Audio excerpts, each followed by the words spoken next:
In today's video, I am going to teach you how to create variant metafields in Shopify.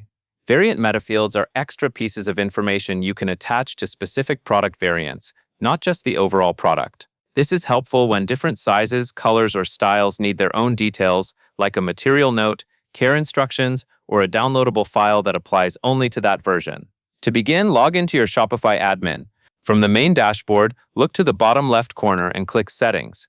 This is where Shopify keeps the core configuration options for your store, including your custom data setup. In the Settings area, find and click Custom Data in the left sidebar.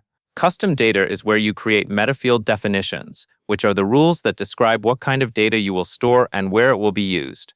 After you open Custom Data, you will see different areas you can assign metafields to. Select Variants. Choosing variants here is important because it ensures the metafield you create can be filled in separately for each variant, rather than at the product level. Next, click Add Definition. This opens the Metafield Definition Editor, where you will name your metafield and decide what type of information it will hold.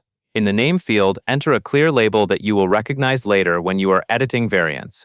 For example, you might use something like variant material if each variant has a different fabric, or special instructions if certain variants need unique handling notes. Use wording that is specific and easy for your team to understand, especially if multiple people manage products in your store. After naming it, look for namespace and key. Shopify automatically fills this in based on the name you entered. In most cases, you can leave it as is. The key point is that this value becomes the internal identifier Shopify uses behind the scenes. Now choose Select Type. This is where you decide the format of the data you will enter. Single-line text is best for short values like cotton or leather. Multi-line text is better for longer notes that might include multiple sentences. If you need to attach something like a variant-specific manual or document, choose File so you can upload it for that variant. When everything looks correct, click Save. Your variant metafield definition is now created and ready to be used. And that covers everything you need to know.